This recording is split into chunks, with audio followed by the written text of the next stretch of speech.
Yo, we're back. Back in it.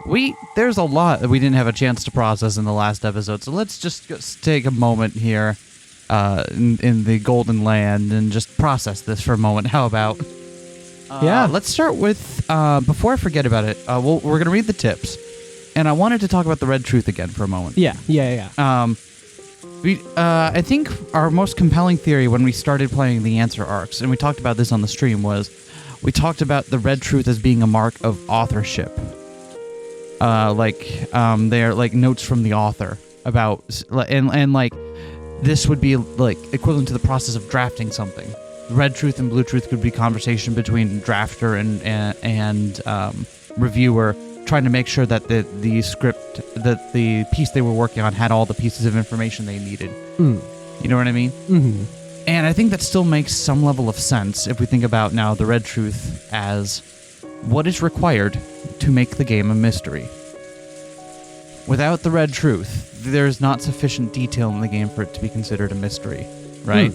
But it is very important that this game be a mystery and not anti-fantasy.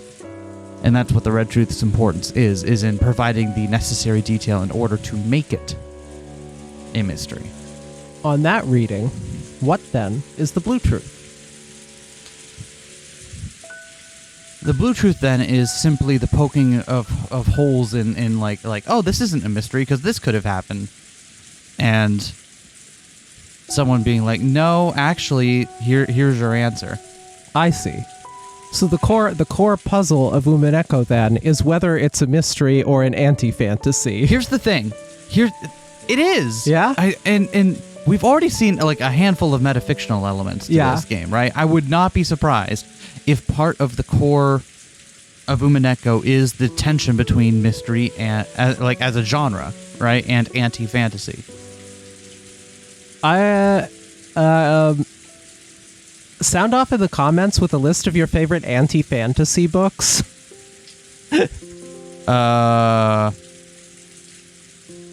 What the hell would go in that? I know, right? That's why I want to know. Sound off in the comments.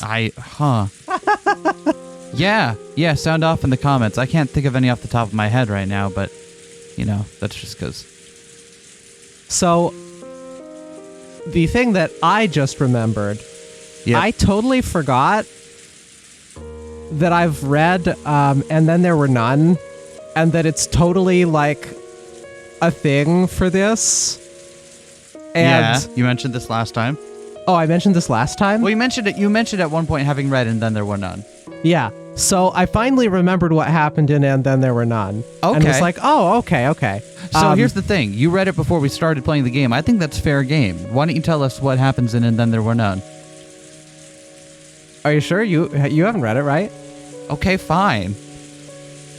I can if you want. No. If you think it's going to be spoiled, I thought we were a team doing this and pooling our information and resources. Do you want me to?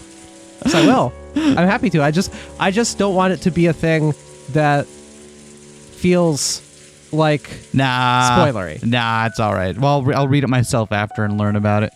But yeah, I suddenly had a brainwave when I remembered a certain character, a certain culprit in that book. Yeah? The culprit. I had totally forgotten, A, that I had read it, and B, what happened in it until last episode. And then it all came back to me in a brainwave like a night or two ago. And I was like, oh, yeah. So does that help you understand part of the one of the sets of murders going on? Maybe. Ooh, interesting. I think it definitely helps me understand some motives. Yep. And so on, and potential ways things might happen and reasons they might happen. Interesting. We'll talk about that then. Let's shelve that, and I'll have you talk about it with me at the end of the game. Okay. That sound good? Sure. Cool. All right. Tips. So a couple things we noticed in tips already. We're going to read through the tips for all the new characters here. We also have to look at the deaths of the current people who are dead, right? Yeah. Kraus is missing. Nah, I went missing from my personal room on the second floor of the mansion. There were large traces of blood left behind, making the situation similar to those other victims. and the only victim of the first twilight whose corpse was never witnessed. I love this because, like, we already know the tips thing doesn't reflect reality. It reflects what the state of the game board purports to be. Which is why Kinzo is alive. The aged head of the Usha... Oh, yeah, go for it. This one's the same. This one's the same? Okay. Yeah. Hey, we got Furuto Erika. I fell from the pleasure boat Eternal Maid too. Oh, we read this one. That's fine. This isn't different. I'm the magical character for this arc, I guess. Let's see. Here's Jessica. My corpse was found in the cousin's room on the second floor of the guest house. The direct cause of death is unknown, but my neck was sliced open by a sharp blade. Ouch! The wound was deep enough that anyone could easily confirm my death with absolute certainty. I'm Ushiromiya George. My corpse was found in the cousin's room on the second floor of the guest house. The direct cause of death is unknown, but my neck was sliced open by a sharp blade. Ouch! The wound was deep enough that anyone could easily confirm my death with absolute certainty. Yeah, my corpse is found in the cousin's room on the second floor of the guest house. The direct cause of death is unknown, but my neck was sliced open by a sharp blade. The wound was deep enough that anyone could easily confirm my death with absolute certainty. All this fucking certainty. God. Right? God, Lambda Delta. I'm Ushiromiya Rosa. My corpse was found in the cousin's room on the second floor of the guest house. The direct cause of death is unknown, but my neck was sliced open by a sharp blade. Oof. The wound was deep enough that anyone could easily confirm my death with absolute certainty. I'm Servant Genji. My corpse is found in the servant waiting room on the first floor of the mansion. The direct cause of death is unknown, but my neck was sliced open by a sharp blade. The wound was deep enough that anyone could easily confirm my death with absolute certainty. Ow. Alright, so not much different. They all seem to be parroting the same thing except for Kraus here. Yeah. However, some interesting stuff here when we get to the magical side. Yeah, we got some new stuff. This is new. Yeah, I think we're getting new bios for the magical character. Well, let's just double check that there's nothing... I don't think there are any new details on... Yeah, these seem roughly the same. How about Battler? Yeah, what does Battler say? Yeah, that's roughly the same.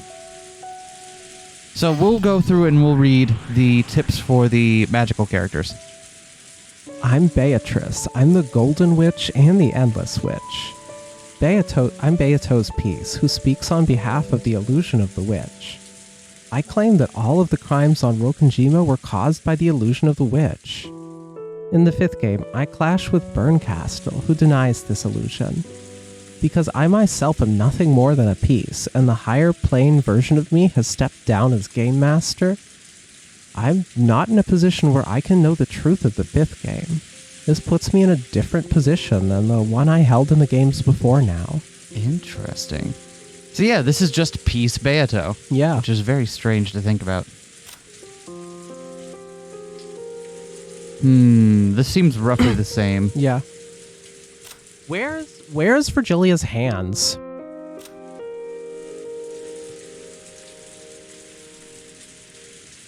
Where are Virgilia's hands? It's probably just meant to be that the sleeves are like long bell sleeves, but the length of the sleeves makes it look like there should be hands and arms coming out, which are missing. Is there new art? Can we see the new art, Virgilia? Yeah, let's do that. Hold on. Because there's the Tenu, right? At the top. Yeah, okay, so they're just meant to be really long sleeves, but in the original art, the proportions look a little bit... Yeah, okay, because you can... Yeah, okay. Still. Also, let's go back to the old art. Yeah! Oh, whew. Yay. Yep, there's Ronove and the Gap. Wait, go back to the Gap. Her queen bee strikes are likely to pierce any and all detectives. That's new. Well, that didn't... Well, I mean, it pierced her. Sure, it didn't take, though. Thanks, Lanor. The Seven Sisters of Purgatory. We already know about them. They vibing. Burncastle, the Witch of Miracles. I'm also known as the witch who knows that miracles don't occur. It's a fun... Makes me really fun at parties. In the 5th game, I participated as a player in opposition to Beato. However, from the very beginning, my aim has been to deny the illusion of the witch.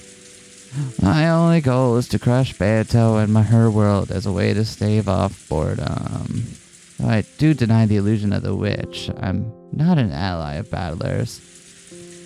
I mean, have you looked at him lately? Hard to... Like, I don't think I could be friends with that guy. Hey, I'm still here, you know.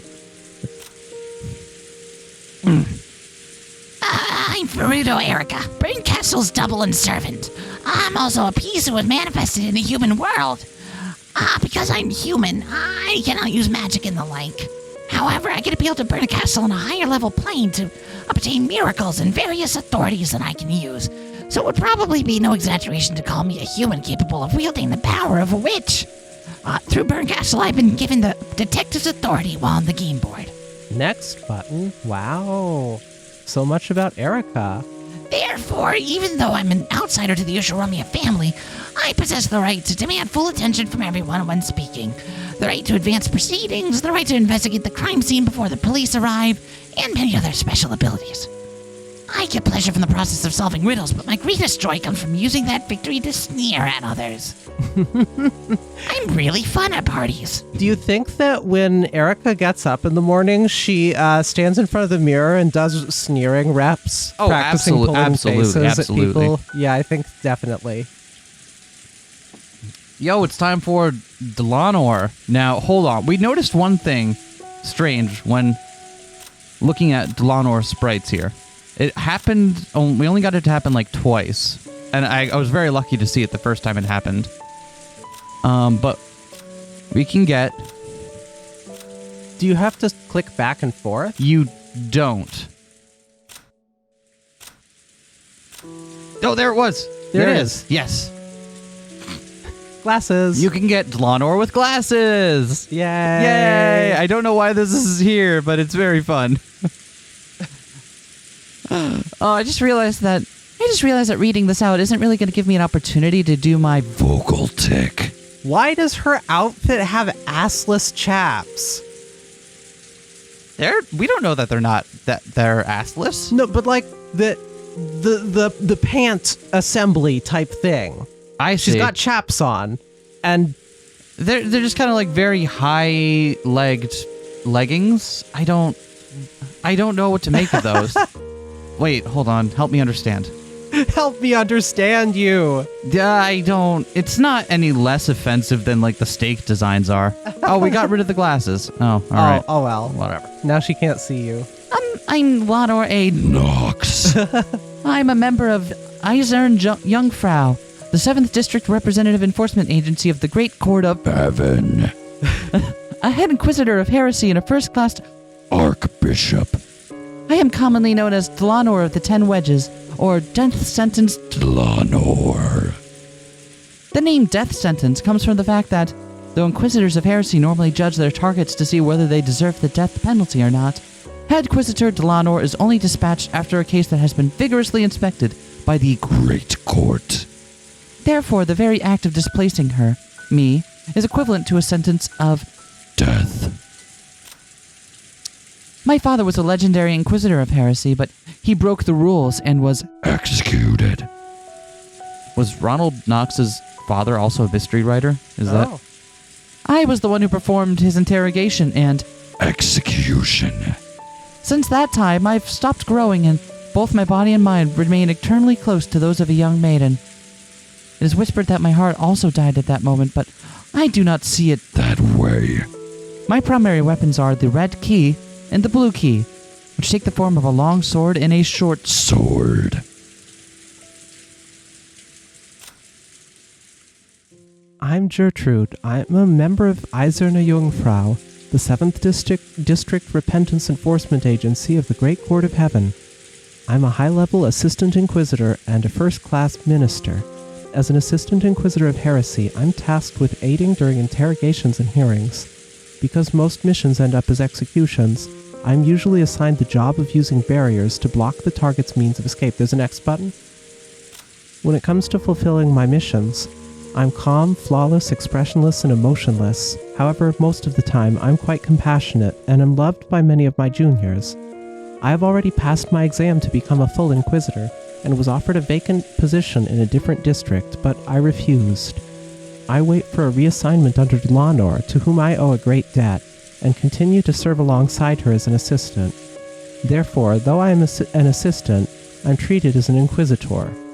Parentheses, third-class Archbishop, close parentheses. I'm sure we're going to need to know all these ranks. Oh yeah, you know it. I'm Cornelia, a member of Eiserne Jungfrau, the 7th District Repentance Enforcement Agency of the Great Court of Heaven, an Assistant Inquisitor and a third-class Minister. I have obtained high grades in academic exercises, but this is my first time on the job. I possess a strong sense of justice, and am currently cramming for exams to become an Inquisitor of Heresy like Delanor. My current goal is to become more like the veteran assistant Gertrude. I normally have a zealous personality, however, I imitate Gertrude and try to be emotionless. I'm too innocent and pure to be involved in heresy hearings, and I don't yet know anything about dirty jobs and the dark side of this profession. Gertrude intentionally selected me for this mission, which reeks of a plot within the Senate. All right. She wants me to see for myself whether I'm really suited for this kind of work. Interesting. Why is there fucking court politics in the High Court of Heaven? Are we going to have to know this shit? I have no idea. Let's see. Can we get the other Chester in this one? Oh, we don't have a kill button. Yeah, so to get the other Chester in the other tips page, we had to have the kill button. We don't have that right now, so. Wait, can we look at the stakes real quick? Yeah. Can we look at the Inquisitors again? And back at the Chesters. Every fucking fantasy girl character wears the exact same panties. Is it a unitard? It's some sort of unitard thing, I guess. I thought it was like a unitard bottom. I didn't think that was the But yeah, and also the fucking weird skirt thing that makes sure that you can see that it's there. It's absolutely identical between all of them, too. Why? Yeah, it is. They all what the shit? They all shop at the same weird clothing store that doesn't make skirts that go the whole way around. Delanor. There we go. What is it with that one character design tick? Can I see the gap? Yeah.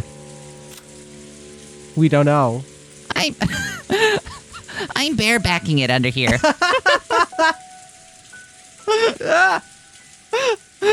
Lots of tape keeping this dress in place.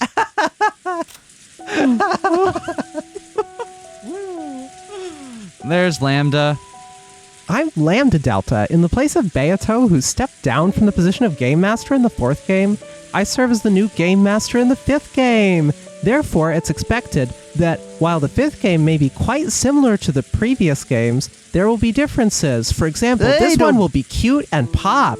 I don't know. It seems pretty similar so far. I hate notes. I hate boredom as much as Burncastle, and depending on the situation, I may become either an enemy or an ally to Beato or Burn. Yo, it's me, Usharovia Battler, the man with the voice that everyone loves and no one hates. I'm the man designated to be Beato's opponent in the first 4 games. In the 5th game, I am displeased that Lambda Delta has taken over as Game Master, so I do not participate as a player. You hear that, Lambda? I will not let you have this victory. All right, I think that catches us up on everything. Only took us like 20 minutes. Jesus Christ. Okay.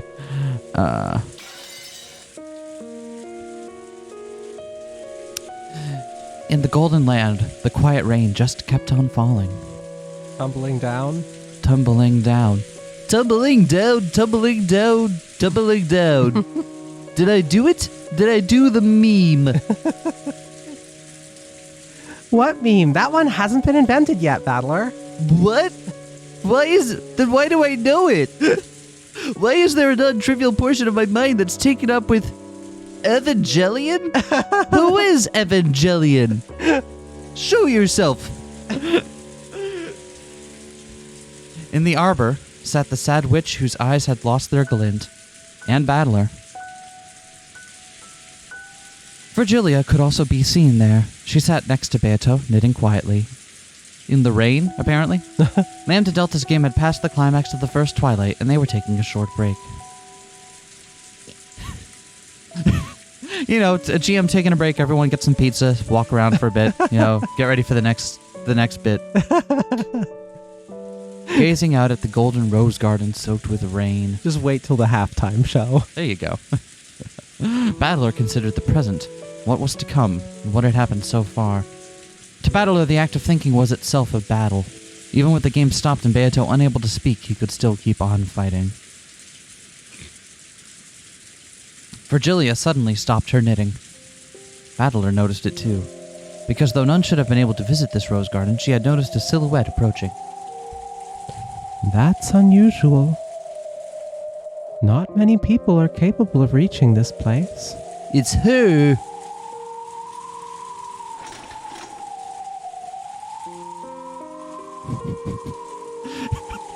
She still looks like a tiny, angry Mega Man with hair. Do. Do you think that she can get into closed rooms using her drill hair? She can get into closed rooms by punching the wall out. That silhouette, which walked amidst the quietly falling rain without so much as an umbrella, was Dlanor. That was a spectacular garden maze. A splendid way to enjoy the roses. Why are you here? It has been some time, Mrs. Beatrice. No, wait. Now it's Mrs. Virgilia, is it not? Long time no see, Dlanor. Come over here. We aren't ones to leave a guest out in the rain. Don't worry, she hasn't come to fight. Do you know her? She's one of my old friends from heaven. This really takes me back. You went to heaven? Yeah, on vacation once. Oh, is it heaven just a place on Earth?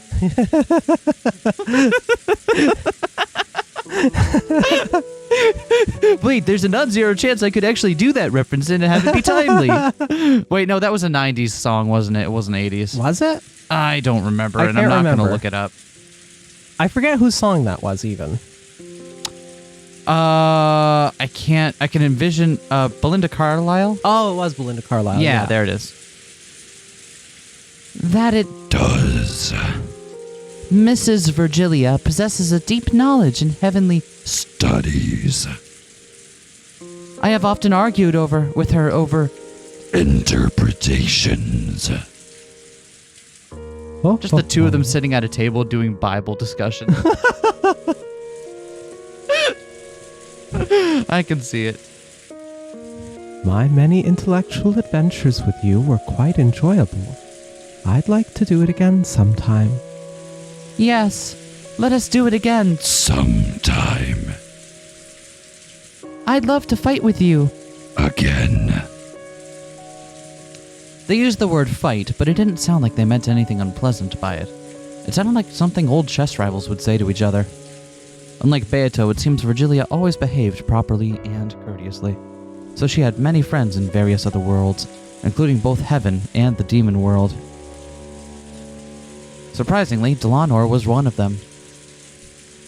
Dlanor, who had crossed swords with me just a short while ago, ducked her head like someone taking shelter from a sudden rain, and sat in the seat Virgilia pointed out, like a guest.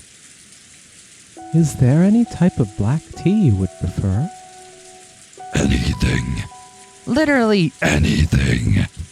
Turns out I just need the caffeine more than I need the taste. Any tea that you make is superb.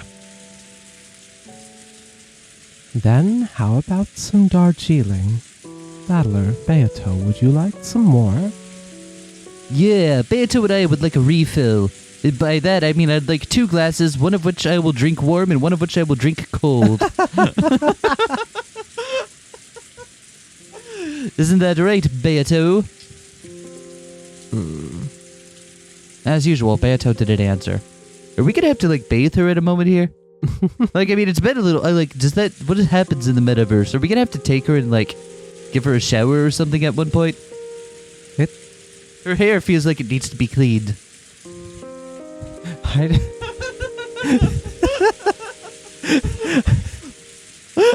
I'm not doing it, by the way. I'm a guest here.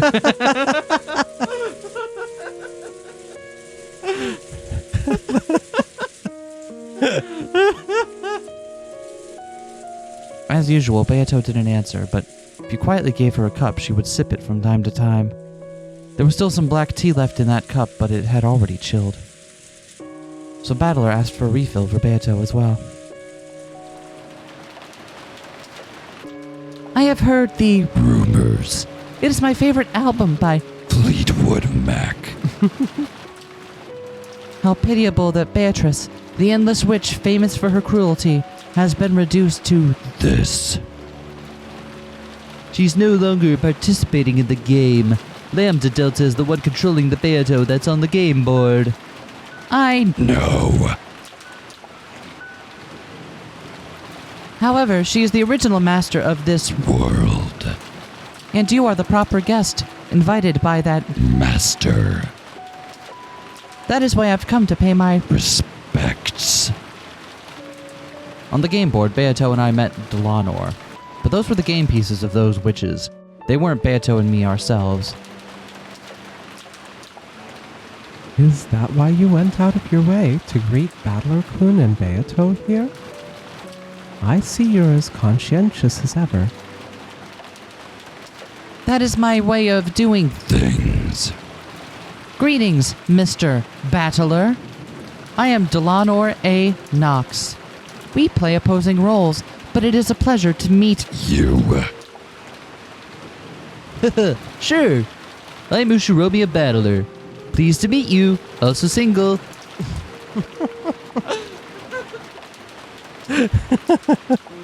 Oh, hey, look, I got a reaction out of Beatrice. I knew it.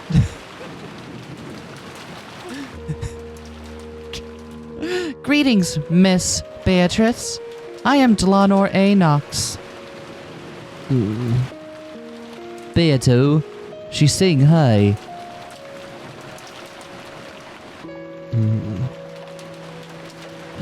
She says, welcome. Thank you very much, Miss Beatrice. The witch and the Inquisitor of Heresy, whose job it was to hunt witches, greeted each other around a tea table surrounded by the aroma of black tea. It was a strange sight.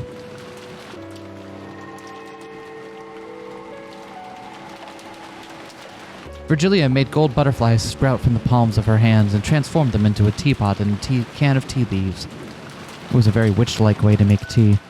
Of course, she actually was a witch. That scene wasn't particularly bizarre in itself, though I was a bit concerned about whether Delanor, an Inquisitor of Heresy, could watch such a spectacle. Do not worry. I am not so boorish as to complain about how my tea is served. Even though the tea is being made with magic?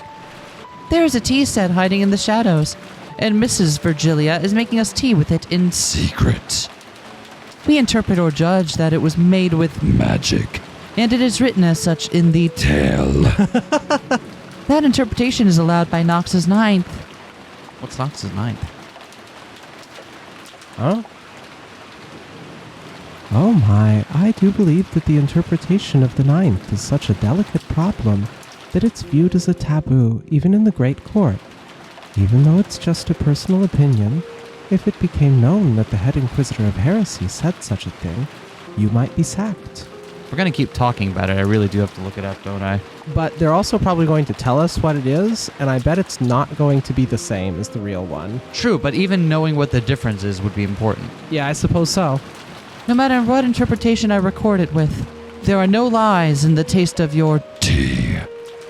Therefore, I do not worry about how it was prepared.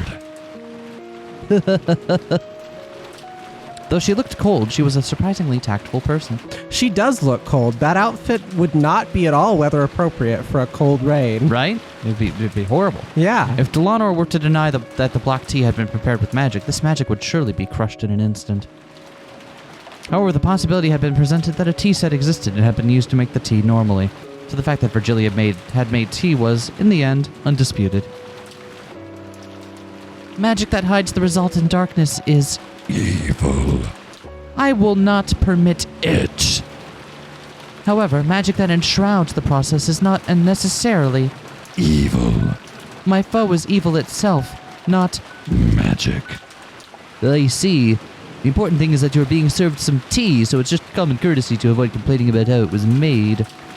Well, we did just kind of blow past this whole Knox's ninth thing, so I'm going to look that up real quick. Fair enough.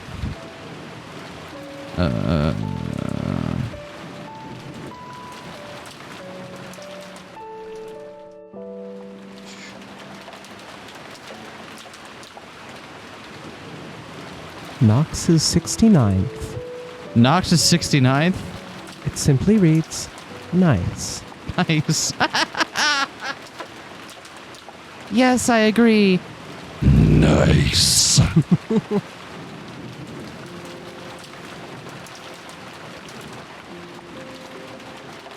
All right, here we go. Yeah?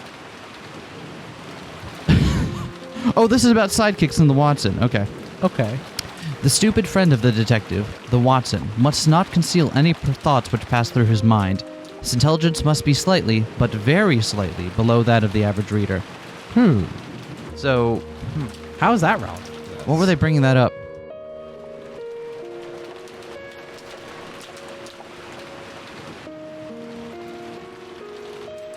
Julia's making it. That interpretation is allowed by Knox's ninth. No, I don't get it. I don't get how that is relevant. I bet it's different. Okay. I wonder if we'll get in tips what Knox's rules are at some point. I wonder, because they are definitely changed for this game. Obviously they're inspired by it. But it seems like they are indeed slightly different. Oh, gotta stop. Alright. There we go. That's right. When someone makes tea for you, it's common courtesy to be grateful.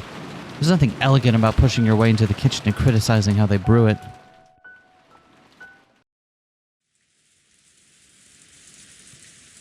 You don't invite your guests into the kitchen, and when you set the table, you should adorn it beautifully in the spirit of hospitality. Here you go. Careful, it's hot.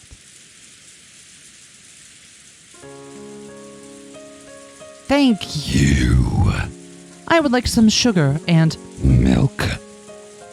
I don't think you do. They only have oat milk, and it makes the tea look very weird. Gives it this weird kind of like brownish color, but not like the pleasant brown of milk tea. It just kind of looks like... I mean, it looks like someone pissed in your tea. I don't know how else to describe it. Virgilia, back me up here. You still can't drink it straight. Of course you can't. Boom. You still can't drink it straight? Knox in tears. Of course I can drink it. Oh, yes. I'm a Kid. It must be Sweet. interesting. Oh, right, because the tips mentioned that she's like, okay, ever since killing her father, she's been stuck in, like, eternal... I'm... 1,000.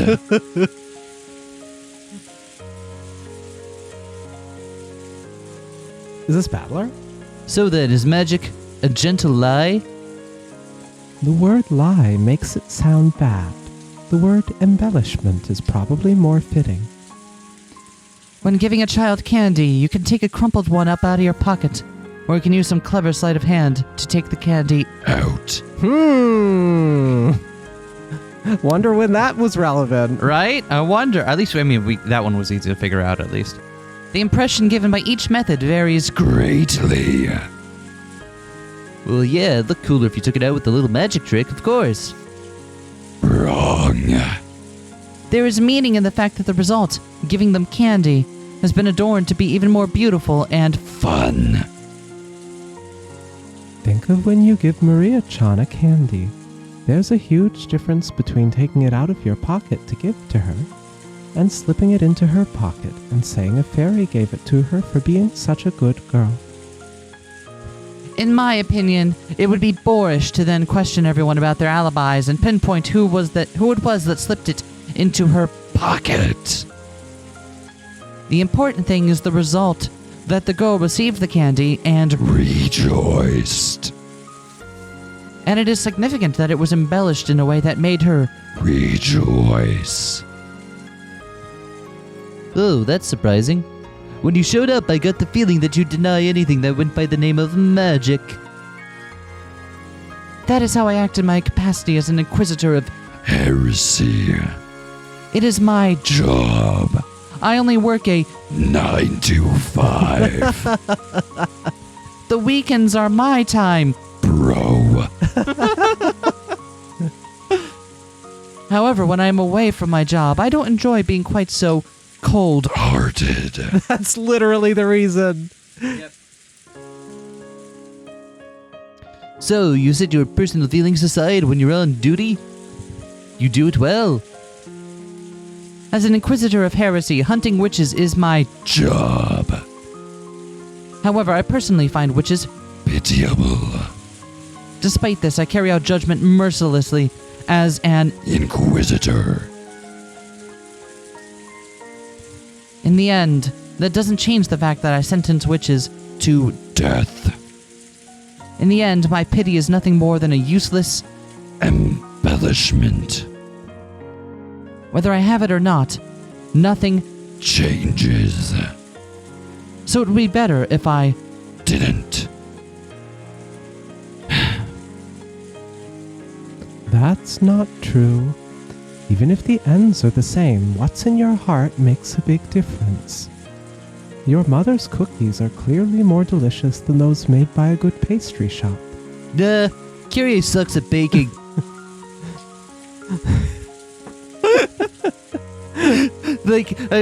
She's a great parental figure in many other ways, but just her baking is just, she can't do it. She keeps trying too, which makes it really weird. And I want to be appreciative of the effort and all that, but her cookies suck. Has she tried magic? You know what? Magic cookies. Magic brownies. Can I have a magic brownie? No. Oh. That's because you know that they were made with heart. Oh, that's right. Even if the result looks the same, whether or not there's a warmth behind the feelings of whoever gave it to you makes a big difference. I wonder if there was a snappy way we could say this. Something to kind of sum up this general idea in a way that would be very memorable. Something about love, maybe? I'm not sure. Doesn't seem to track. Yeah, you're right. I don't see any Solutions. Oh, is that So. Whether I have a heart or not is completely Meaningless. Delanor's gaze fell to her cup a little sadly. That's not true. After hearing all this, I've changed my view of you a little bit. And that's why I'm certain that the heart isn't meaningless. Virgilia was a little surprised to hear the words she should have said coming from Battler's mouth. After all, understanding the heart is the first step to finding the essence of magic. By now, perhaps Battler has unconsciously started to understand, bit by bit, the essence of Beato and the essence of witches. And the very first essence of all, magic. Whether you want to become a witch or vanquish them, the very first step is learning about magic. Hey, Isn't that you exactly called what it. I was saying? Yep, you called it. Yep, that whether or not he was going to become a warlock or something equivalent, Battler would have to learn about magic in order to defeat Beato. Yep. Virgilia was sure that she'd felt this faint change within Battler. As for that last fight, thank you very Much. I am grateful for the mercy you showed me at the very end. Oh, that me wasn't me, though. Lambda Delta was controlling him. I joined in on the 5th game partway through. I still haven't participated at this point in time. No, I liked it the other way. Participated. I still haven't participated. That should Listen, be a word. Don't make fun of me. It's hard to read stuff on site for like 2 hours at a time. I'm not. I think participated is good. I'll participate at you. Okay. That's what Phoenix Wright does when he says objection. So until I do join in, the piece of me is probably being controlled by Bernkastel or Lambda Delta. Just what kind of whim is guiding them, trying to make it look all cool? Make me look like some kind of knight coming to save Beato. Lady Lambda Delta wants both witches and humans to be in balance, resulting in a draw. With Erica's appearance, the scales tipped strongly in the favor of the human side, so she manipulated the tale in a way that supports Beato. I am aware of that. However, pieces cannot do things that are impossible for them. And they specialize in actions appropriate to their original Personality. Therefore, that was certainly something that you, that battler, was capable Of That is why I am grateful to you. Feels a bit weird to be praised when I didn't actually do anything, but after the game continues a bit more, I'll probably regain control of my piece. Not sure I'll be able to go easy on you then. It is the same with Me. the next time we cross swords. I will not hold Back. Bring it on. I'll be your opponent.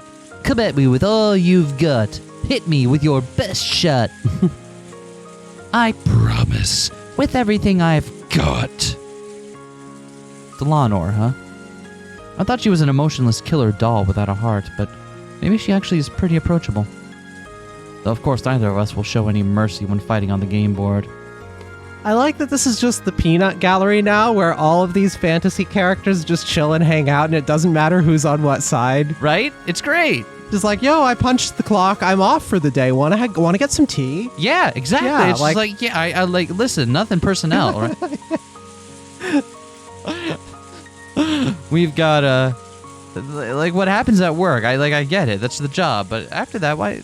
It's kayfabe. Yeah, what happens on the game board stays on the game board. Yeah. We're professionals here. For a while, we gazed at the rain-drenched rose garden as we quietly enjoyed our tea. Oh, which kayfabe? Wait, no, kayfabe would mean that they still have to pretend to hate each other outside of work. Yeah, my bad. There's one thing I must apologize for. With a sudden sigh, Delanor muttered something. Oh, what is it? It's about that fight a short while ago. It's already over.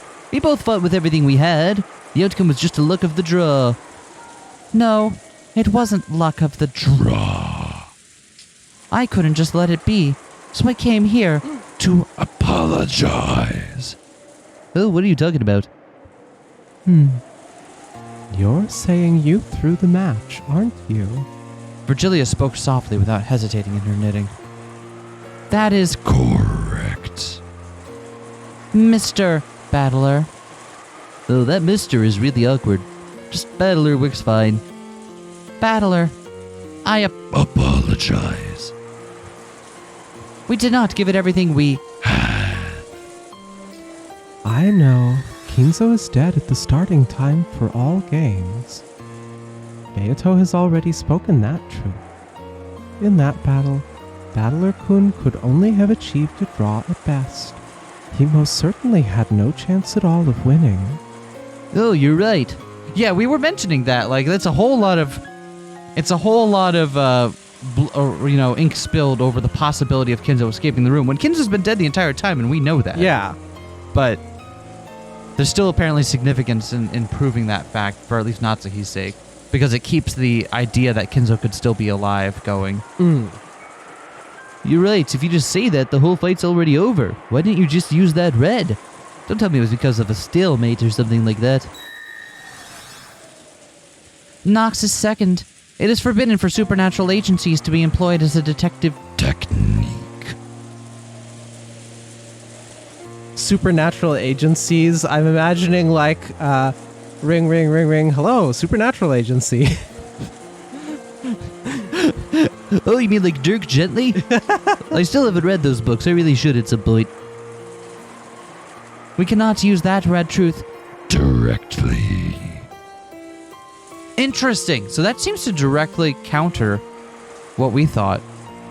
What I just thought earlier about red truth. Does it? Supernatural agencies. Yeah, just having red truths given by fiat What? would be a supernatural. Would it? I don't know. I'll have to muse on it. Because, like, this is given by fiat as well, but this one's fine. Yeah, I guess. But this is more of a guideline this is more of a rule about how to play than it is a factual statement about the state of the current board, I guess. My thought being supernatural agencies meaning, something like the fact that it is a supernatural statement about all these game boards and all this mystical shit and so on. Yeah, that's fair. So maybe Lanor can't use those things and can only use stuff that's actually in the context of the game board? Yeah, but I don't know. Lanor can only fight with the rules given to them. And as we've seen, red truth can't really affect anything on the board either way. The characters and pieces can't know anything about what the red truth is. And despite the fact that Meta Battler definitely can use that information, his piece version can't. Mm-hmm. However, I gave Cornelia, who was protecting the window, the red truth that The window was never opened after it started raining. boom. That's checkmate then. Why didn't that girl use that trump card? This is... allow me to speak. There's no way to defeat my red. Know that your wish will not be granted. Though she had fought calmly up until that point, she quickly got flustered when I dashed forwards. I thought she'd been frightened by my sudden attack, but the truth was different. Even though she held a trump card that could completely repel me, she suddenly became unable to use it and hesitated. I don't understand. All of a sudden, in that instant, the use of that trump card became Forbidden. Once we lost that, your victory was Guaranteed. The game master, Lady Lambda Delta, probably interfered. Oh, that bastard. So in the end, the whole fight was a farce in the palm of Lambda Delta's hand, huh? She made us play out that entire act according to her script. Damn it, the one time I get to look badass. And look what she did to my knees. I won't be able to ski anymore. I do not like It. However, since you told me to fight with everything I had no choice but to let you... No. Please forgive Me. Still, even though you lost your trump card, you kept on fighting all out with your remaining cards. I don't believe anyone could find fault with what you did. That's right. On the contrary, you should be mad at Lambda Delta for butting in. Kinzo doesn't exist should already be an established Fact. Lady Lambda Delta and Lady Burncastle should know this, Well. and yet they are both leaving room for Kinzo to exist as they continue in this. Game. It is almost as though the two are conspiring to prevent Kinzo's existence from being. Denied.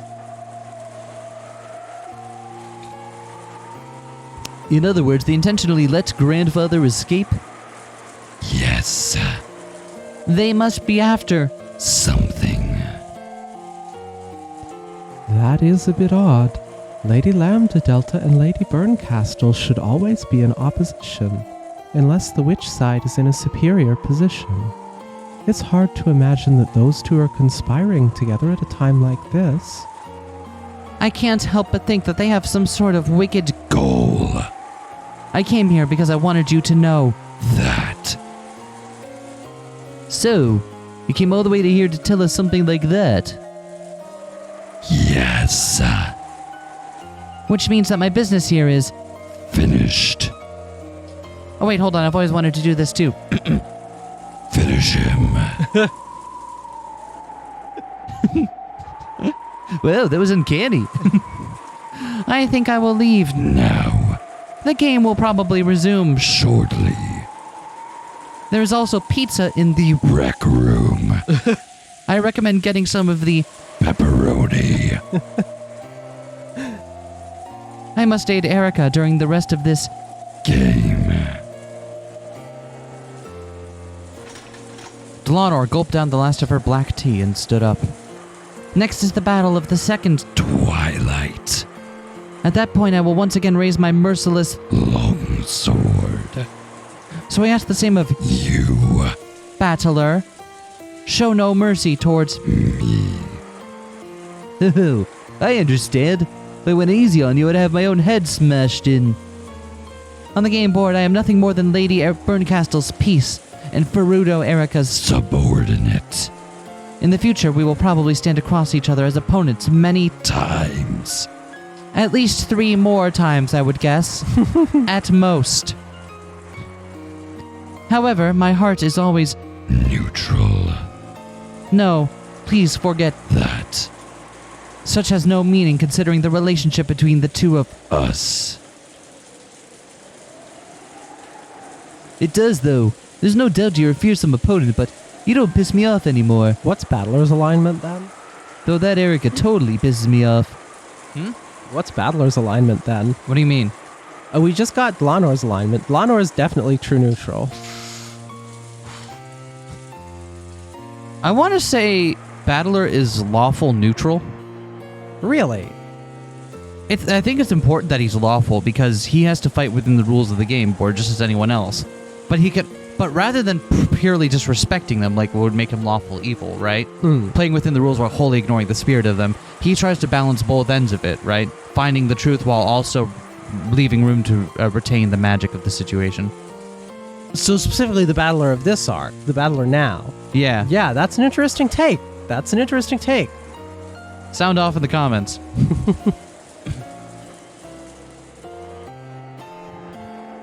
Good. Ferudo Erica also pisses me... Off.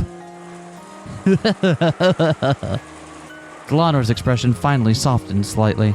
At the very last moment, it felt as though we finally understood each other. Ferudo Erica is a very evil... Entity. She's lost phase with her recent defeat and is burning with a desire for... Revenge. Even I do not know what she is... Planning. However, it cannot be anything... Good. Please, take... Care. Just knowing she's Berncastle's piece tells me I can't let my guard down. Delanor nodded as though satisfied, left the overhang of the arbor and walked out into the rain. Wait, what's the way... Out of here.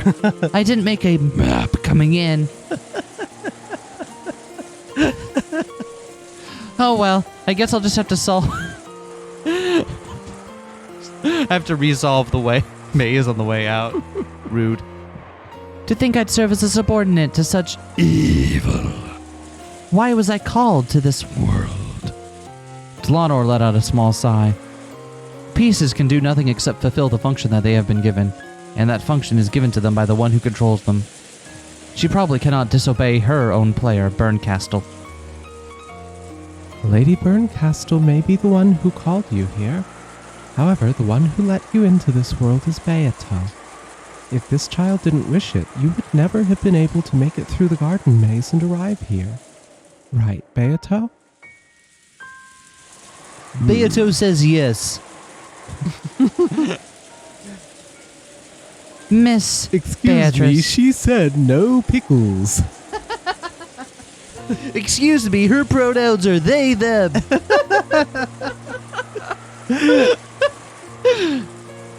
What is it that you want from... Me. I do hope that I can help you in some way. Though I may be a subordinate of... Evil. She spoke to Beato, but of course there was no response. After bowing once more and thanks for the black tea, Delanor disappeared off into the rainy rose garden.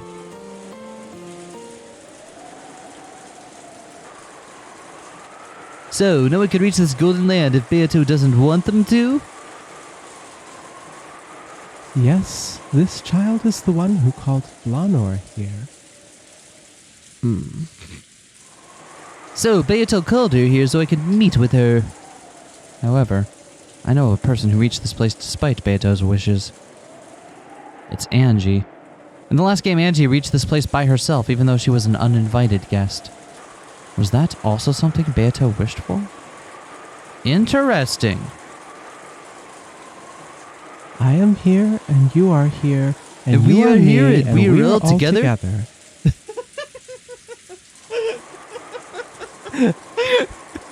Beato is here. Lanor was invited here. All of these things happened because this child wanted them to. Even the bit of time you and Lanor spent together drinking tea. Hey, Beato, what was I supposed to learn from her?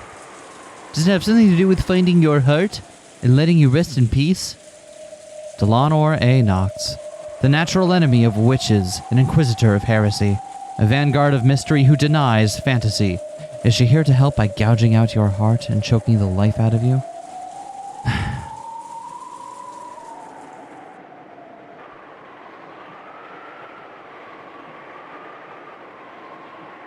Oh, please stand. On one leg.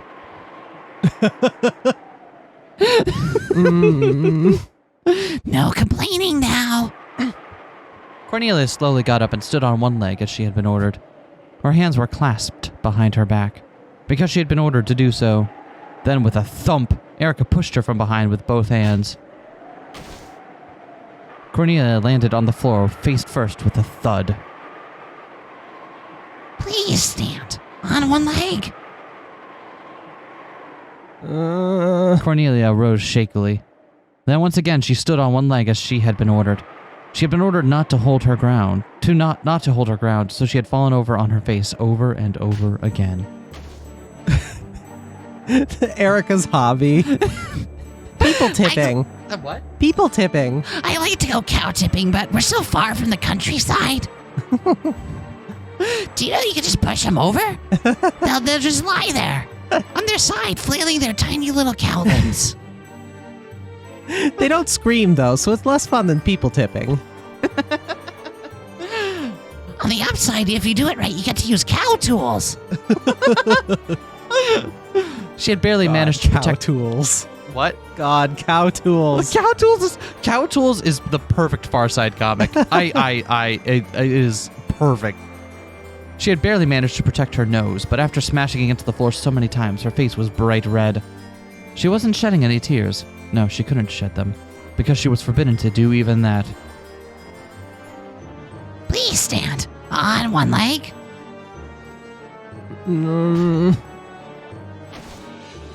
Thump, thud. Please stand. On one leg.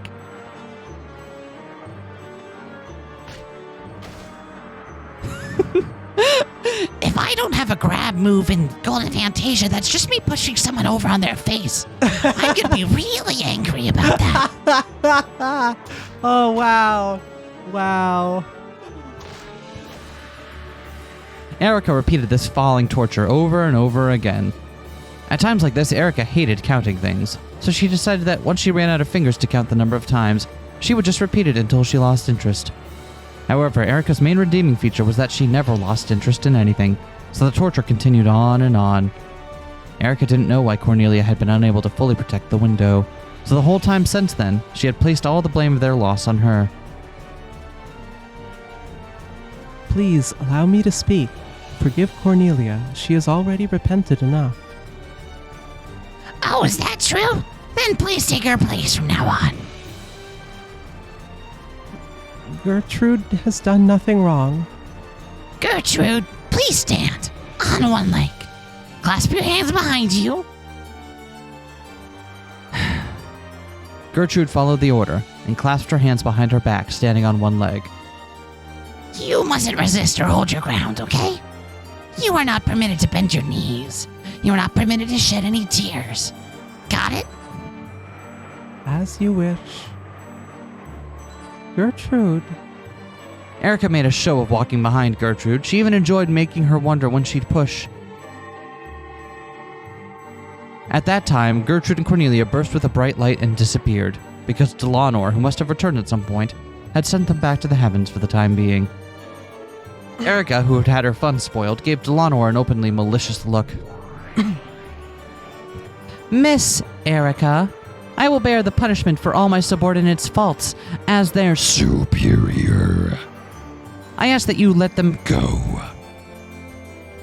No, thank you. Punishment only works because it causes pain. There's nothing interesting about an unfeeling doll girl that can't leave a single injury on. Erica slowly grabbed a hold of the black back of Delanor's hair, tugging unrelentingly. Delanor's neck tilted upwards, creaking. You may not cause physical injury, but you do. Injure. Humph. As if you had a heart that could get injured. You lowly witch-hunting murder doll. Are you trying to talk back to me? Me, the envoy and the double of the great lady Burncastle. No.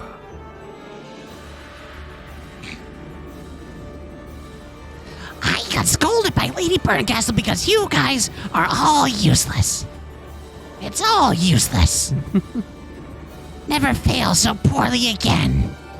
Understand? The hair she had grabbed was stretched back as far as it would go, along with more creaking. This didn't cause Delanor any physical pain, but she could clearly feel Erica's ill will. My Apologies. forgive. Filth? With a sound like a bowstring being cut, several of Delanor's hairs were pulled out. Then Erica waved her hand about as though trying to brush off something dirty that had gotten stuck to it. Well, that's okay. I'm done for now. My anger's finally settled down and my little gray cells are tingling again. Please call those two useless people back and reconstruct the crime scene. Let's start the reasoning game. Understood. Gertrude, Cornelia. Break time's over. As you wish. The two of them reappeared behind Delanor. Ooh, here it is. This is Totem Bloom, as one of the commenters pointed out last time. Yeah, this song absolutely bops. I believe the artist was negative 45. And this is in contention for my new favorite track. The two of them reappeared behind Delanor and reconstructed the crime scene for Erica, the one who had just been tormenting them. Enzo's disappearance was nothing more than a bonus round after the first Twilight. Let's start investigating the first Twilight itself. But before we do that, did you realize we were actually given a riddle before the murders even occurred? Negative 45 should do a collaboration with plus 44 so that it would be -1. Is that how that goes? Yeah. Or with 38 special so that it would be -7 special. Yeah, it would be, wouldn't it? Yes. The letter with the mark of the one-winged eagle, which appeared at 2400 last night, along with a knock by some Purse. Oh yeah, we never figured that out, did we? Yeah, we sure didn't.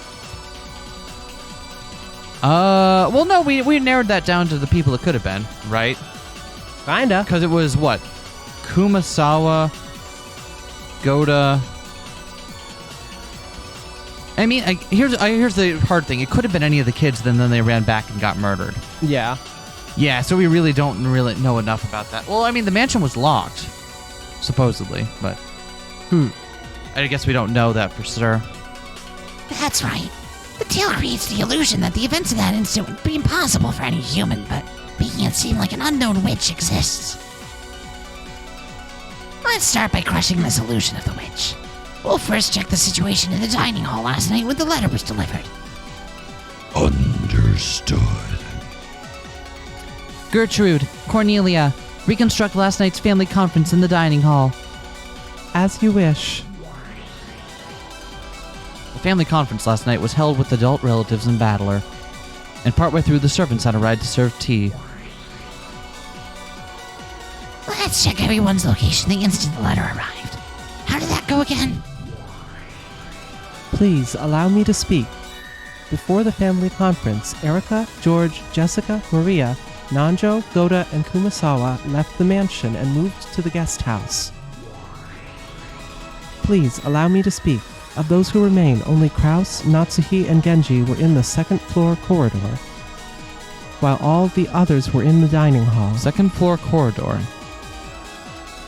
Interesting. Okay.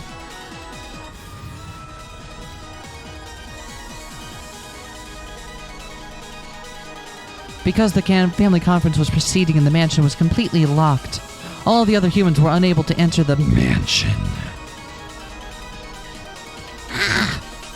That means there was no one inside the mansion who could have knocked to place the letter there, right? Yes. The witch sign will probably claim that the one who did this was the witch who wrote the letter, Beatrice. Ridiculous. A stupid trick. There's no guarantee the letter was placed there at exactly 2400. It's only sensible to consider that it might have been placed there earlier. But what about the knock, though? Yeah. The knock would have been hard to replicate at a different time. Just a few minutes before the letter was discovered, Shannon and Cannon came in to serve Tea. When they entered, multiple witnesses confirmed that there was nothing suspicious like a letter in the hallway.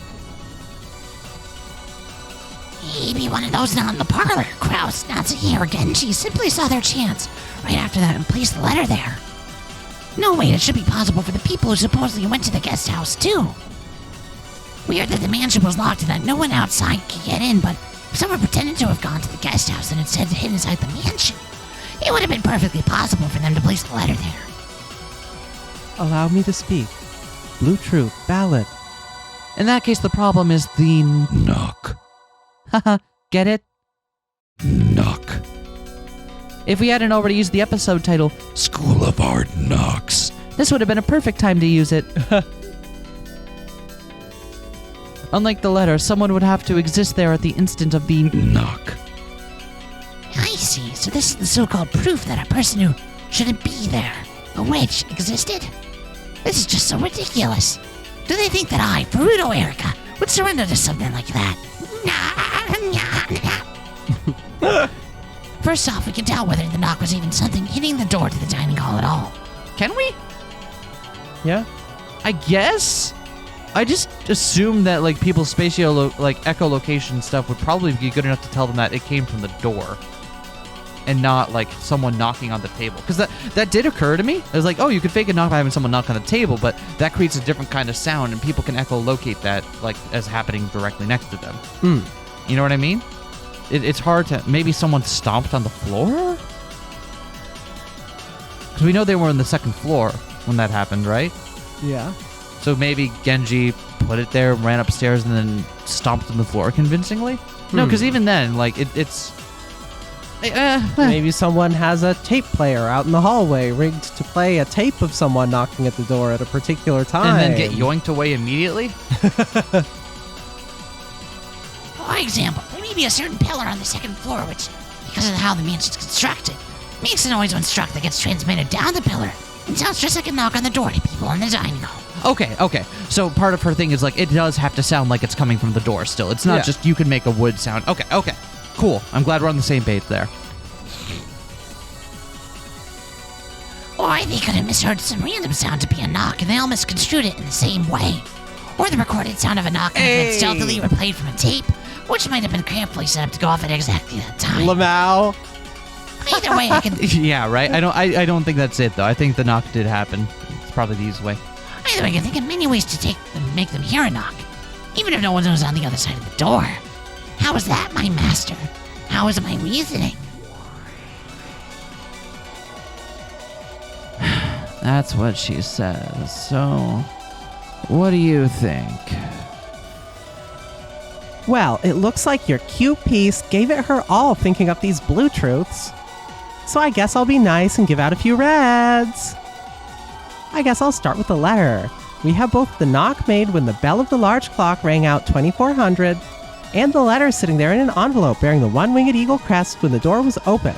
It's so obvious to suspect that the people who weren't in the parlor secretly placed the letter there, right? The other thing is that it could be like The other thought that did cross my mind was that it was Rudolph who went out, right?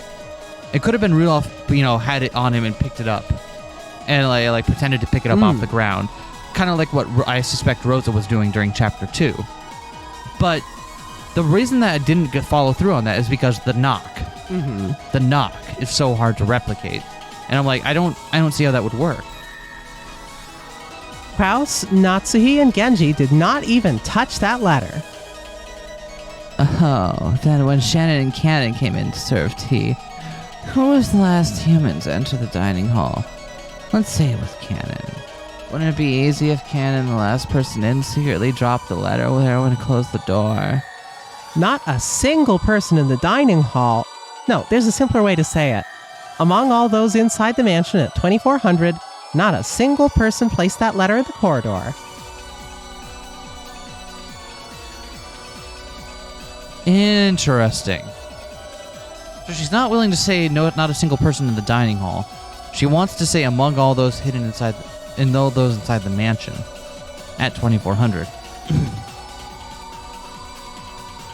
So, that definitely leaves open the possibility that it was placed at a time that wasn't 2400 by one of the people who's in the guest house now. It's a very narrow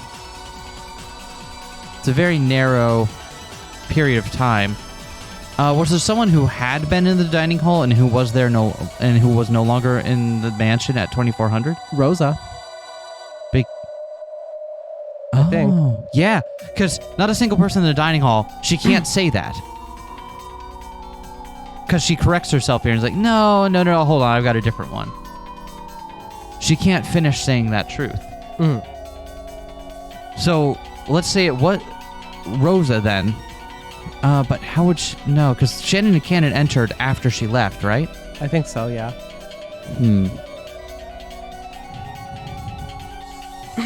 So you can't say that no one touched it. Obviously, they touched it when they picked it up. Of course I couldn't say that none of them touched it. I see. Well, let's interpret it this way. Someone who existed outside of the mansion at 2400 placed a letter somewhere other than the hallway beforehand. Then it was moved by some means and ended up placed in the hallway. Just as an example, let's say it was stuck to the bottom of the serving cart the servants were pushing. It was simply glued there in a way that would make it come unstuck after a certain amount of time. When it eventually fell off, it became the letter left behind by the witch who shouldn't have existed. In other words, it's a classic trick where the true sender gives themselves an alibi by making the letter appear at a different time. Allow me to speak. Blue truth, valid.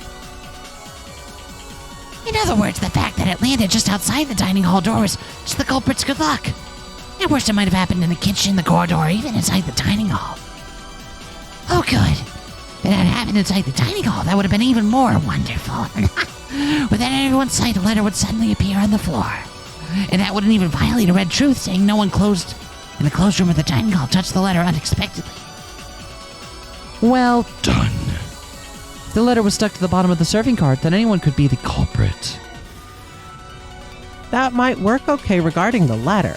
However, will that same type of argument apply to the knock as well? Let's try this again, shall we? Yeah, it's the knock that holds me up here. Please, go ahead. Neither Kraus nor Natsuhi nor Genji knocked. This isn't the limited meaning of them knocking on the door, okay? It means they didn't use a pillar to transmit the sound, or push the play button on a cassette tape they'd recorded, or create that knock sound by any means. Okay, cool. That I'm glad that we're confirming all this. But it doesn't mean that no one did one of those things. It just means those three didn't. Right. Because they were the three easy ones. Yeah. Of course, this applies to direct, indirect, intentional, coincidental, and unintentional means. Switch has already been knocked in, but I'll repeat it. Maybe someone other than Kraus, Natsuhi, or Genji made that knock, or else a sound that could be misidentified as a knock. Please allow me to speak. Let it be known that at 2400 hours, excepting Kraus, Natsuhi, and Genji in the second floor corridor, and all of the people in the dining hall, no humans existed inside the mansion. Interesting. Okay, so there's no unexpected dramatis personae. Yep. Please allow me to speak. Let it be known that in addition to Kraus, Natsuki, and Genji, none of those in the dining hall knocked on that door. In this sense, knocked includes all direct, indirect, intentional, unintentional, and coincidental events that could create a knocking sound. A direct knock refers to someone literally hitting a door to make a knocking sound. An intentional knock refers to someone creating a fake knocking sound to try to make it appear that someone knocked. An unintentional knock refers to someone unintentionally creating a fake knocking sound. A coincidental knock refers to some kind of coincidence creating a fake knocking sound. In short, this means it was impossible for any character within the mansion to be the source of a knocking sound. And any character refers to even unobserved people that no one has noticed. Anyone who was in the mansion would also include any unknown person X who had snuck into the mansion. Therefore, it literally meant it was impossible for anyone inside the mansion to knock. With no word play allowed. Interesting. A different idea occurs to me then. Yeah? Could it just be the case that everyone in that room at that time agreed then to say that there was a knock and someone placed the letter there? Like, there was nothing obviously magical going on in that scene, but that's how the rules of this work, right? It could be. If everyone there at the time agrees that this is the story and they're sticking to it, then nothing stops them from saying this is how it played out. Yeah? I don't know what they get from that, but unless they're okay, hold on. What if the meeting in the dining hall went differently than we expected? What if what happened in the dining hall was actually something like Shannon and Cannon show up, and because it's all the adults, except Rose is not there anymore, but importantly, Kraus and Natsuki are gone. What if instead of what we were shown, or the rest of them all I'd be like, okay, tell us the truth. What has happened? You know about grandfather, don't you? And getting on their side and saying, okay, can we create some kind of contrivance to make this work and seem like, give legitimacy to the fact that Battler's the head. Shannon and Cannon tell them what they know. And then they're okay, so then what we're all going to say then is that this knock happened, a magical witch from, Beatrice appeared with the seal of the head.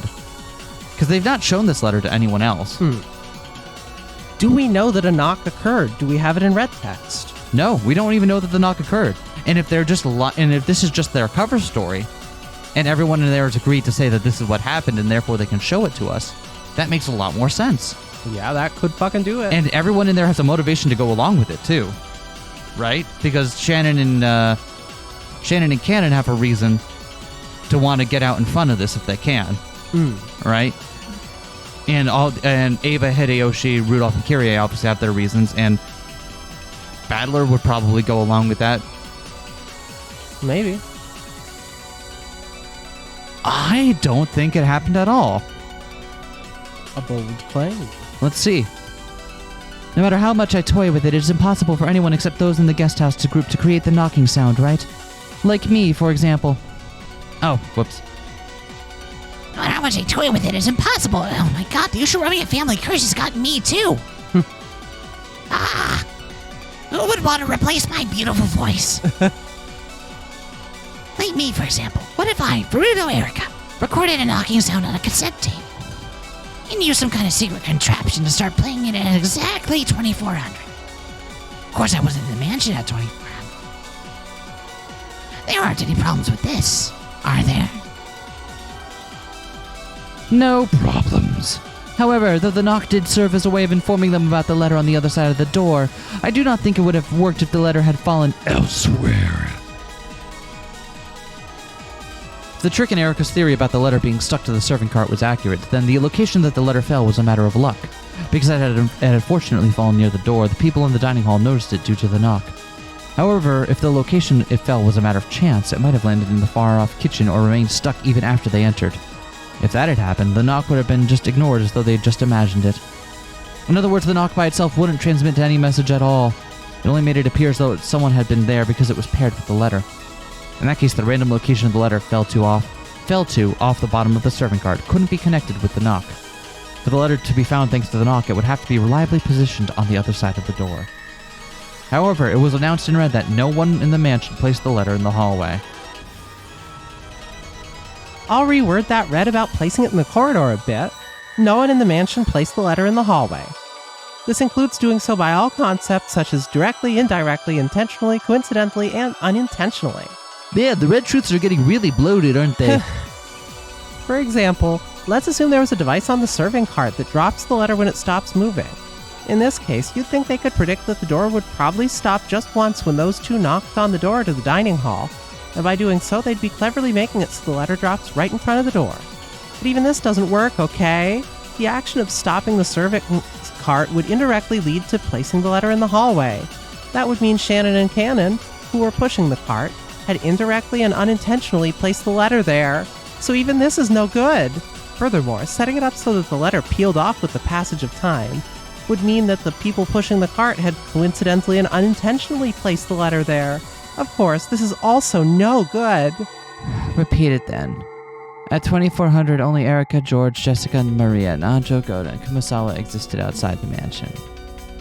What if someone in the dining hall didn't exist at the mansion right at 2400? For example, what if they'd slipped out a window just before? With this wordplay, it might be possible to get around the red truth. I'm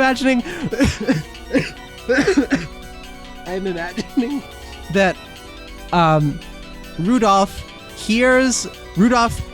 looks at his watch at 23:59, does a fucking combat roll out the window, the bell goes off, immediately rolls back in, and then pulls the trick where, oh, here's the knock, fakes placing the letter there. That would get away with it. But that's not mystery. But it's fucking funny. It's fucking fun. Repeat it. Even though I'm nice enough to give you all this red for free, aren't you being a bit greedy? I'm not an idiot like Beato, so I won't go around saying everything my opponent tells me to repeat. If you do it, I'll say you look cute. Yeah? What else? That's it. What? Are you sure? You haven't earned anything else yet. I'll give you a full body. Oh my god! I'll give you a full body massage and a bath with marshmallows and confeito sometime soon. Enough to rub your skin off. Now you've got to keep that promise. Okay then, here's a freebie. I'll respond. At 2400, only Erica, George, Jessica, Maria, Nanjo, Goda, and Kumasawa existed outside the mansion. In other words, no matter how much they struggled, those 8 people, including Erica, could not have existed inside the mansion, much less in front of the door. And at the same time, no matter how much they struggled, those inside the mansion could not have existed outside the mansion. In that case, the letter might have been stuck to the ceiling of the hallway instead of the serving cart. The ceiling of the hallway is surprisingly high, so even if you just stuck it there out in the open, maybe no one would notice it. This way it would certainly fall in the corridor, and you could slip by the red if someone outside the mansion did this. Good job, me. Please allow me to speak. The letter never existed on the ceiling of the hallway. Please allow me to speak. Know that the letter never touched the serving cart. Who cares about that? Anyway, some human outside the mansion used some kind of trick to place the letter there. You try to use that letter and they all to argue that Beatrice exists. It definitely won't work on Erica. Please allow me to speak. It was impossible for anyone outside the mansion to influence anything inside the mansion after the family conference began. God fucking damn it. This shit again. Yep. This shit again. I think I'm right. I think I'm right about Your this way one. dodges this. Yours is the only theory so far that dodges everything. Yeah, and conveniently, they haven't needed to show this letter to anyone else. They haven't shown or even talked about it to Natsuhi or anyone. And conveniently, they have access to Father's study now and can easily get the ring before anyone questions the rest of what's going on. Yeah. I mean... Oh, wait, no. Battler had the ring. Battler has the ring, yeah. Battler does have the ring. Okay, so they did get the ring somehow. But that's fine, because maybe Shannon or Cannon has it as a way, it could be that one of them has gotten it already. I'm not concerned about that part. Someone outside the mansion set up some kind of device before the family conference, something other than the ceiling or the serving cart. Allow me to speak. Blue truth, invalid. Why? It's the only way, right? Someone outside the mansion used some kind of device other than the ceiling or the serving cart. Allow me to speak. Unless you can specify or theorize as to what that something might be, your blue truth will not be acknowledged. So no more of this unknown thing X. Yeah. Devil's proofs no more. Yep. Allow me to speak. All of Lady Erica's blue truths regarding the letter have been lost. We've all been lost, you say? Watch your tongues a bit more, useless furniture. I could just think of that device as an instant checkmate. What do you mean, all of them? What do you mean by blue truth is invalid? How dare you say such a thing to me, the detective Ferudo, Erica? Erica's face twisted. These words seemed to deny Erica. No, Erica's reasoning were the worst form of torture and humiliation for her. Miss Erica, why don't we postpone the riddle of the letter for Now. your blue stake about someone outside the mansion playing it with a cassette tape is still Valid. If it was possible for sound, then perhaps it wasn't impossible for a letter as Well. As Erica made to grab and pull Gertrude's hair, Delanor stopped her with those words. That's right, my blue truth regarding the knock is still valid. It's not true that everything has been denied. My master, I will solve the riddle of the letter without fail. Please allow me to postpone that for now. However, I will definitely figure out the riddle of the knock here. I bet you with the blue stake that someone outside the mansion set things up with a cassette tape, or something that could make a knock sound play. You really are a cute kid, piece of Burns. Lots of spunk. Anyway, Erica's yelling that you forgive her because she's solved one of the two riddles even though she resigned on the other. So, will you forgive her? Sure. Normally I'd never forgive my own piece for the shame of surrendering, but you managed to solve one of the riddles. I guess I'll let it slide for now. Aye, master. When Burncastle said that she let it slide, Erica couldn't hide her relief. Then it's time to get punished, Erica-chan. None of the characters misidentified a knocking sound. Yeah! Yeah! Yeah! Yeah! Oh. What's that supposed to mean? Misidentifying a knocking sound means this. Oh, Jesus Christ. Can we just find a way to simplify all this? They would not mistake a sound very similar to a knocking sound for a real knocking sound. Hitting a pillar to make something similar to a knocking sound is no good. When you record a knocking sound on a cassette tape and play it back, it becomes the sound of the tape with a knocking sound on it, and not a knocking sound. So that's no good either. In other words, every one of them would correctly recognize a knocking sound of something truly hitting the door, and they definitely wouldn't mishear it. It's totally impossible that any sounds except hitting that door directly would be misinterpreted as a knock. What the? But that means at the time the bell sounding 2400 went off, then what existed could have hit the door. Ah! Yep, they don't exist. After all, the Golden Witch Beatrice hit it. They don't exist. Yeah. Because no one fucking knocked. Because no one knocked. So in other words, there's no way to make it work unless you actually hit the door. That makes me hit So the what door. about- that makes me hit the door. So what about this? There was some kind of device that could knock on the door. There was something like an automatic door knocker, and that made it possible to knock without touching the door with your hands. To knock means someone hitting a door with their hand, right? I won't accept hitting it with some device. They heard a knock at the same time as the 2400 bell. At that time, everyone inside the dining hall definitely heard it, and none of them misinterpreted a knocking sound. Notice my carefully non-read text in the middle. Right. Oh man, I legitimately think I have this one. Kraus, Natsuhi, and Genji were not involved with the making of a knocking sound. No one else existed in the mansion, and knock refers to the action of standing directly in front of a door and hitting it with a hand. Hey, Burn, what do you think of my read? Don't you think this is pretty simple and enjoyable, despite being before the first twilight? The Golden Witch made her graceful appearance with a knocking sound.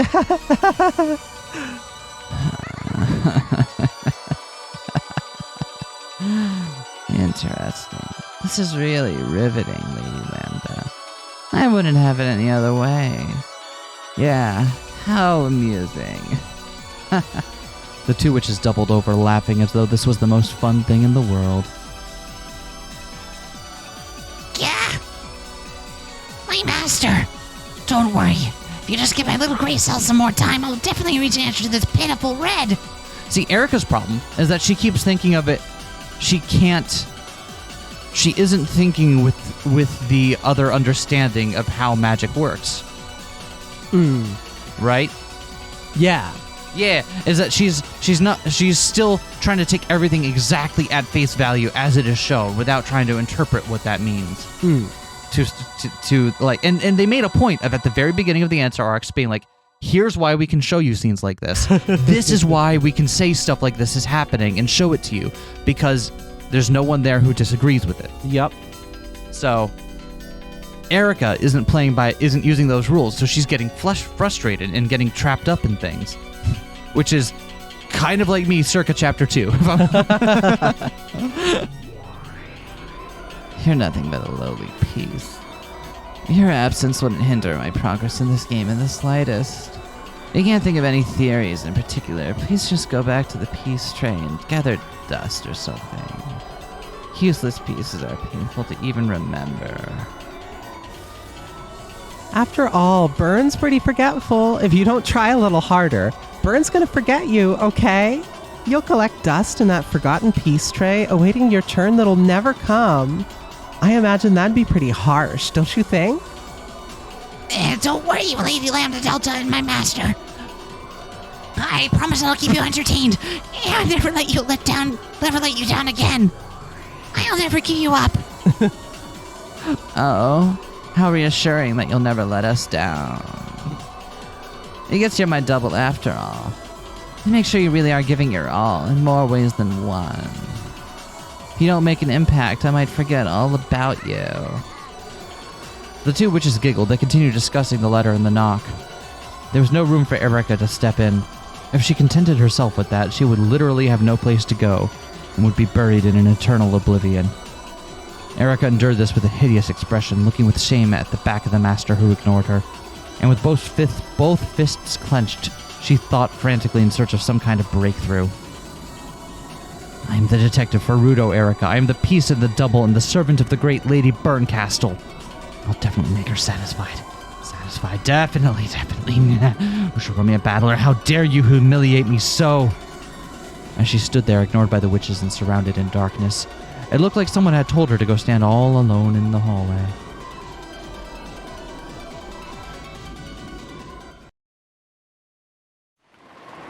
Fuck yeah. Yeah. Yeah.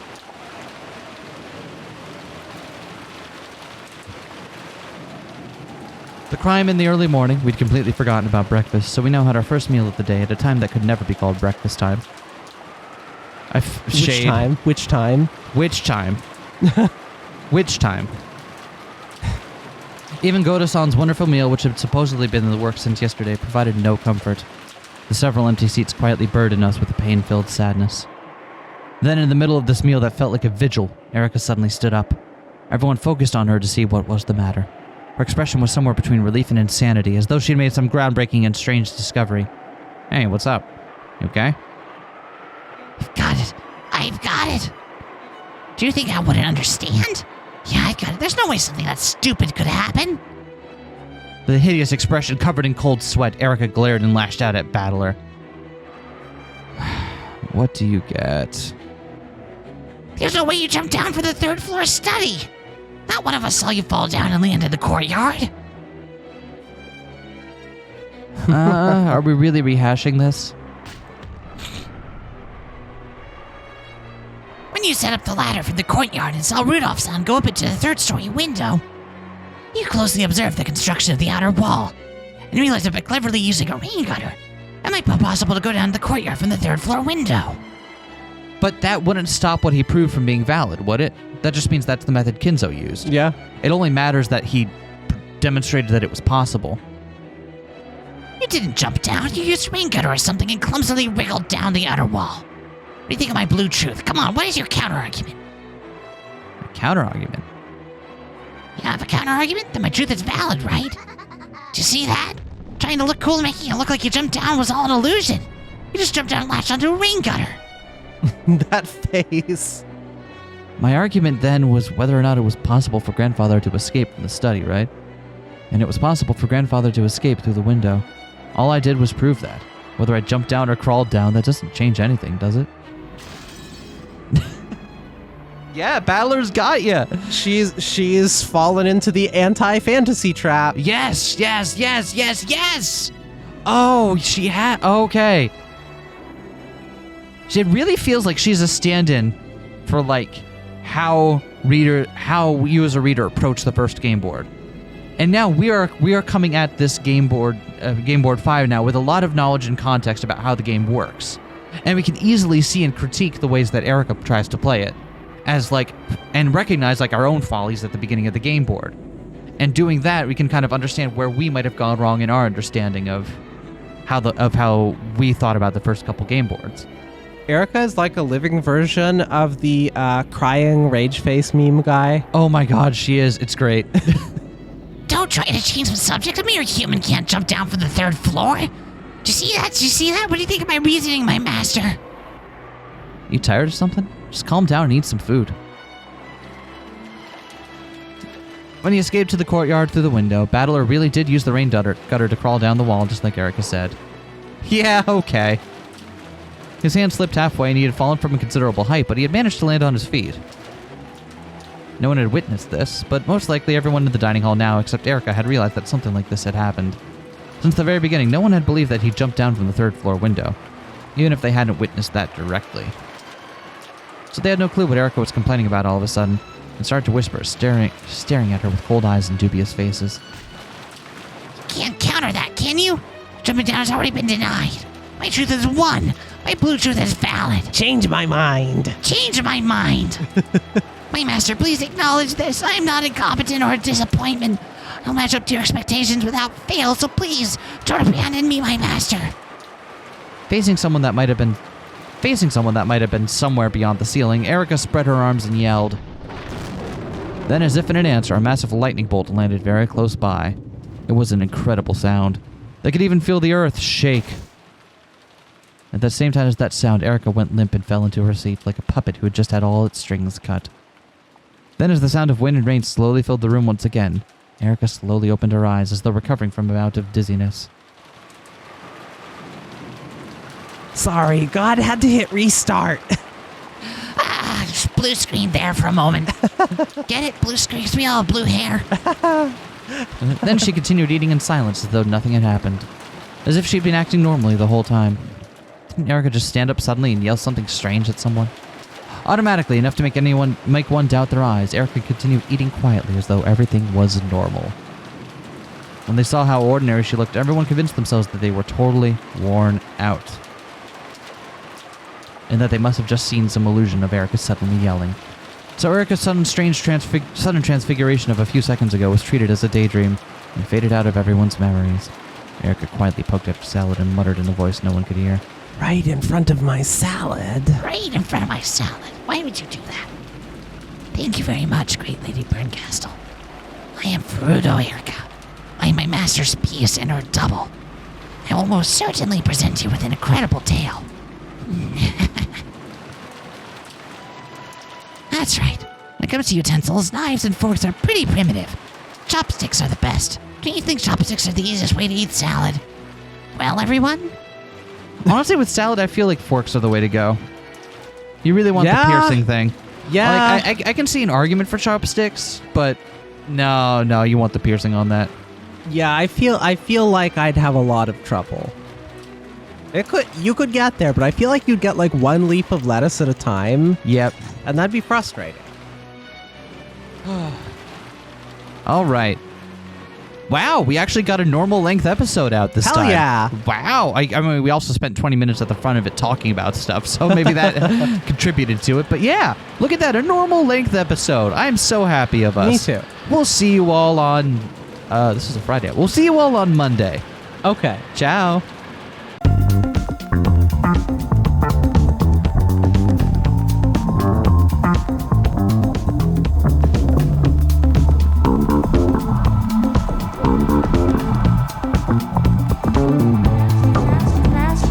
Smash that like, comment and subscribe.